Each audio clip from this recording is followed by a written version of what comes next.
르호보암의 잘못된 판단이라는 제하에서 오늘 말씀을 함께 나누도록 하겠습니다. 우리는 매일 무언가 크고 작은 일을 선택하면서 살아갑니다. 어떤 선택은 우리 삶에 깊은 영향을 끼치는 것도 있지만 또 어떤 선택은 주변 사람들에게 아주 좋은 유익을 주기도 합니다. 오늘 본문에 나오는 르호보암은 솔로몬의 뒤를 이어서 이제 왕이 되는데 한 나라의 왕으로서 아주 중요한 결정을 내리는 그러한 모습을 우리에게 아주 깊이 공감시키는 그런 본문 말씀을 우리가 보게 됩니다. 우리가 잘 아는 대로 이 사건 이후로 이스라엘은 둘로 나눠지게 됩니다. 유다 지파와 베냐민 지파 둘이 유다를 형성하고 북이스라엘이 나머지 10지파가 되는 겁니다. 그런 심각한 일이 이루어질 수밖에 없었던 원인, 그건 새로 등극하는 왕의 잘못된 선택 때문이었습니다. 그래서 우리는 매 순간순간 선택을 하면서 우리는 어떤 마음가짐을 가지고 이 선택을 바르게 하며 살아갈까? 이것이 참 우리가 인생을 살면서 우리 인생을 윤택하게도 하고 아니면 참 피폐하게 만드는 그런 결정도 될 수 있다라고 하는 이 사실을 우리가 생각한다면 이 선택이 얼마나 참 중요한가라고 하는 것을 우리에게 시사하는 바가 큽니다.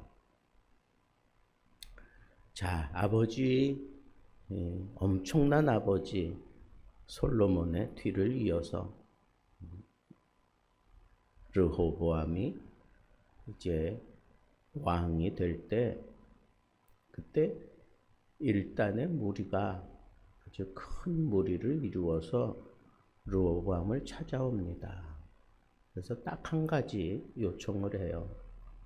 당신의 아버지 솔로몬이 이 백성들에게 세금을 너무 무겁게 해서 참 힘들다. 그러니 이 세금 제도를 낮춰달라.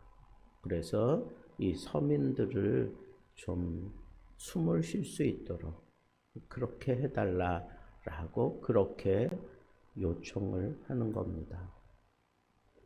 그랬더니 그 자리에서 당장 결정을 하지 못하는 거예요. 그만큼 이제 경험도 없고 지혜도 없는 거죠. 그러니까 3일 후에 다시 와라. 그렇게 얘기해 놓고 이제 원로 대신들과 또 자기와 함께 자라는 이 젊은 사람들, 등용한 사람들을 앞에 세워놓고 묻습니다. 그랬더니 이 원로들, 솔로몬 시대를 함께 지냈던 그 원로들은 그 말이 맞다. 지금의 이 모든 상황을 살펴볼 때 온 나라가 아주 원성이 자자하다는 거예요.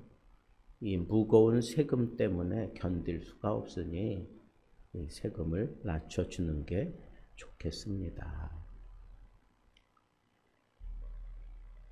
근데 본인 자신도 그게 마음에 들지 않았나 봐요. 그래서 자기와 함께 자라난 이 젊은 신하들에게 똑같이 묻습니다. 이렇게 요구해 왔는데 어떻게 하면 좋겠느냐 그랬더니 그 사람들에게 그 요구 조건이 불가함을 아주 강경한 어조로 대처하라고 그렇게 얘기를 합니다. 내 아버지는 가죽 채찍으로 백성들을 다스렸지만 나는 전갈 채찍으로. 전갈은 한번 쏘이면 독성 때문에 사람이 위험에 이르고 죽잖아요. 그러니까 아주 심각한 그러한 답을 하도록 그렇게 이 젊은 사람들이 얘기를 하는 겁니다.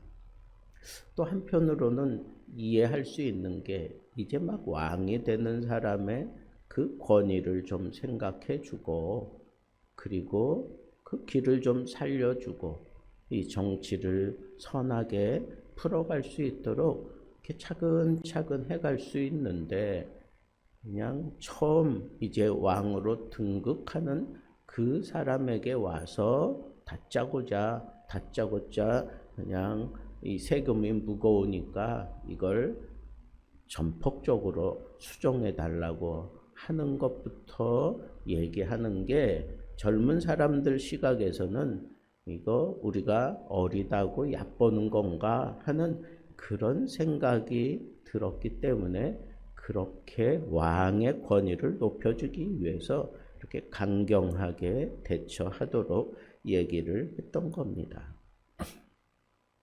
그러니까 양쪽 다 일리가 있다는 거예요. 일리가 있다는 겁니다.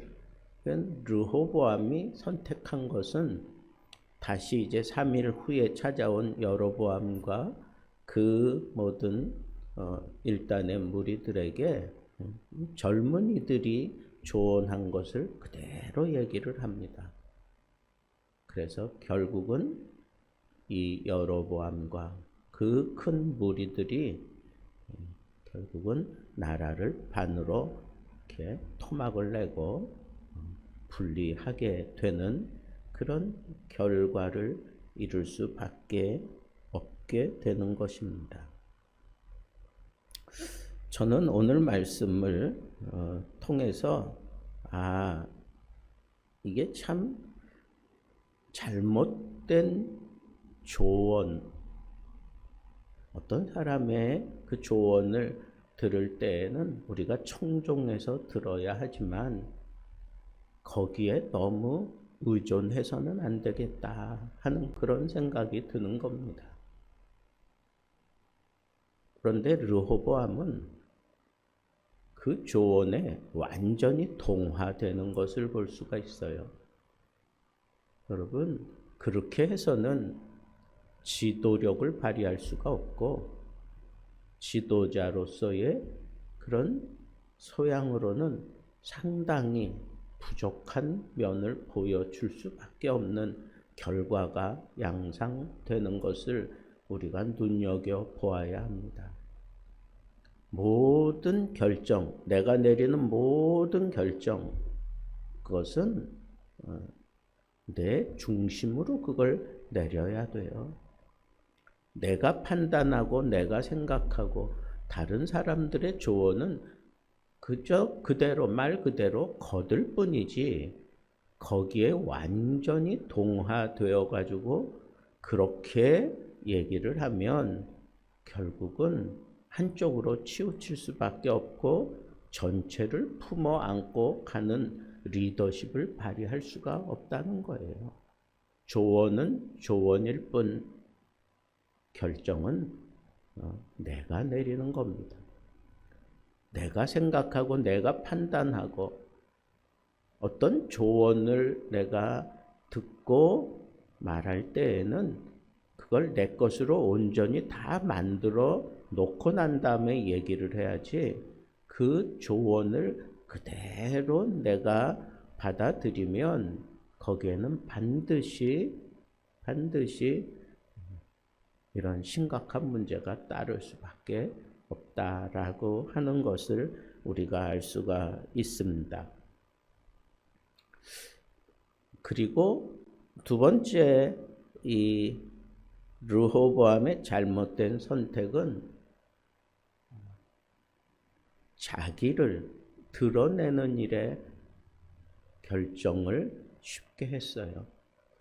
한마디로 얘기하면 자기의 권위, 자기가 무시당하지 않겠다고 하는 그런 생각이 앞섰기 때문에 그 잘못된 선택을 할 수밖에 없었다는 거죠. 그 밑바닥에는 교만함이 있는 것이 틀림없고, 그리고 그걸 아무리 포장을 할지라도 결국은 이 르호보암의 잘못된 선택은 자기를 내려놓지 못한 데 있어요. 그게 교만이고 그게 겸손을 따르지 못한 거예요. 예수 그리스도는 온 인류가 그렇게 섬기고 존경을 받는 그 단적인 이유가 있습니다. 그것은 바로 겸손의 왕이기 때문에 그렇습니다. 겸손하기 때문에 그렇습니다. 그래서 우리가 어떤 중요한 결정을 내릴 때 이 결정이 겸손에서 비롯된 것인가, 아니면 나를 부추기고 나를 놓지 못한 그 교만함에서 결정하는 건가, 이걸 분명하게 딱 놓고 살펴봐야 합니다.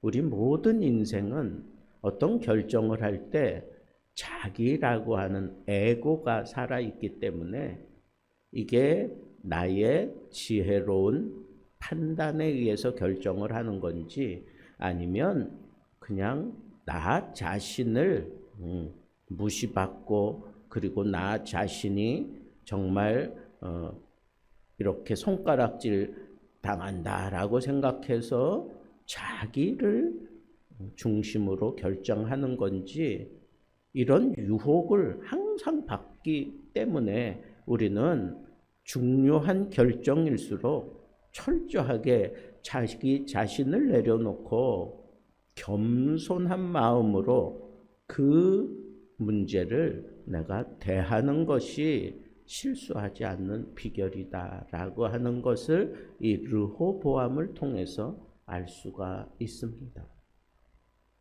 그렇게 겸손한 모습으로 결정을 했다고 해서 그 사람의 권위가 망가지느냐? 안 그렇습니다.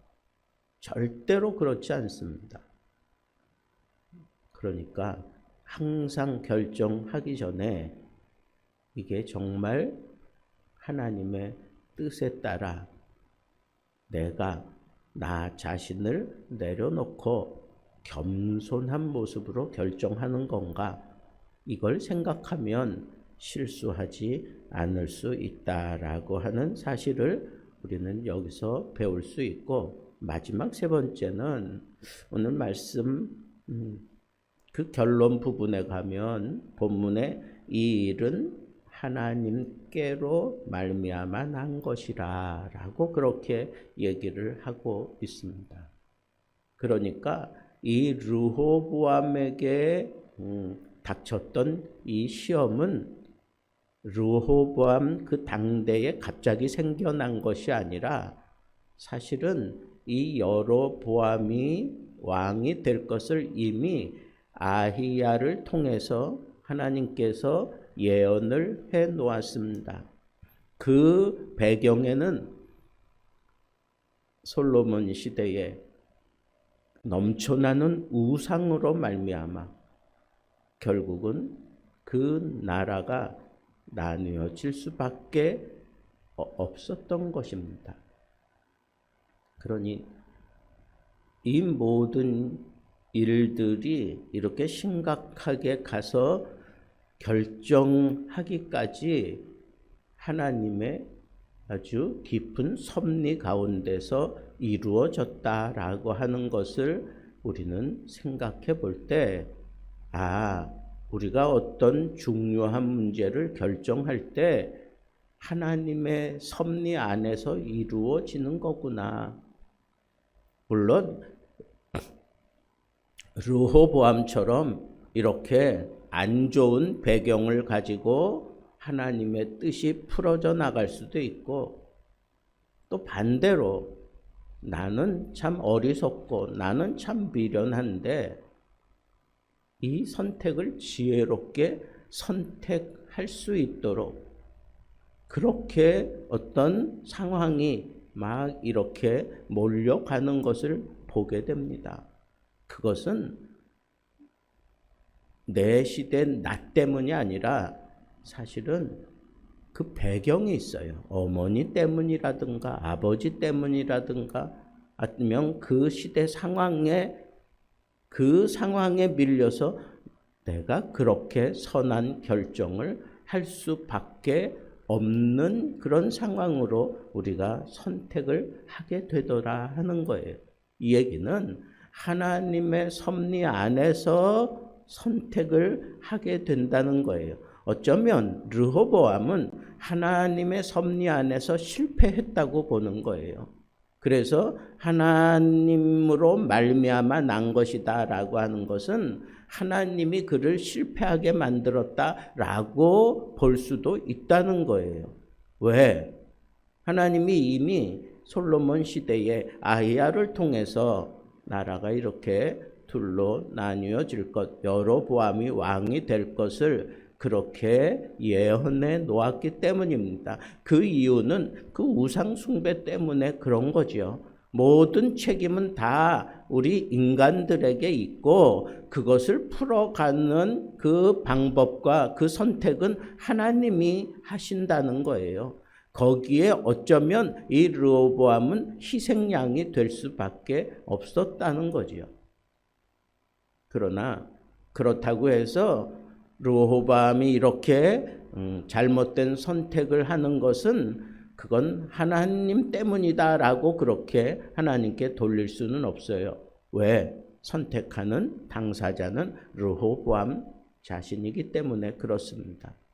그래서 우리는 선지자의 눈을 가져야 돼요. 지금 이 선택이 훗날 어떤 영향을 줄 것인가? 내가 왜 이 상황에서 이 선택을 해야 했는가 하면서 과거를 살펴볼 수 있는 그 모든 것을 과거, 현재, 미래를 한눈에 바라보면서 하나님은 지금 이렇게 풀어가시려고 하는 거구나 라고 하는 그 분명한 하나님의 계시를 들여다볼 수 있는 눈, 그것이 바로 선지자의 눈입니다. 그것이 필요하다는 거예요.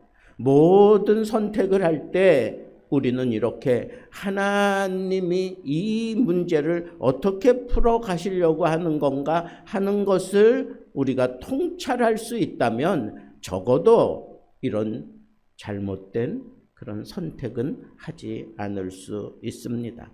때로 잘못된 선택을 하고 실패할 수 있습니다. 하나님은 우리의 실패를 통해서 더 선한 일을 풀어 가실 뿐입니다. 그러니 우리는 하나님의 뜻을 구하며 지혜로운 선택을 하기 위해서 노력을 하며 이 선택의 결과는 내가 진다라고 하는 것을 늘 명심하면서 우리는 르호보암이 잘못 선택한 이 사건을 보면서 적어도 우리는 세 가지 아주 중요한 그러한 진리를 깨닫습니다. 첫째는 지혜로운 조언을 구하되, 그 조언을 구하는 자세는 참 좋지만 결국은 그 조언에 완전히 동화되지 않도록 내가 결정함에 있어서 자기 책임 있게 그것을 결정을 해야 합니다. 두 번째는 겸손한 태도를 항상 유지하라고 하는 것이고, 마지막 세 번째는 이 선택을 함에 있어서 선지자의 눈을 가지고 철저하게 판단하고 하나님을 신뢰해야 합니다. 내가 이런 선택을 하면 하나님이 풀어내실 것이다. 하나님이 이끌어 주실 것이다. 하나님이 다스려 이 모든 일들을 하나님의 뜻대로 풀어가실 거다라고 하는 이런 믿음을 가지고 하나님을 신뢰하면서, 그리고 교만하지 않으며 겸손하게, 그리고 지혜로운 선택을 하되 자기 중심이 아니라 하나님 중심으로 모든 선택을 하고 나아갈 수 있는 지혜로운 하나님의 사람들 되기를 우리 주님의 이름으로 축복합니다.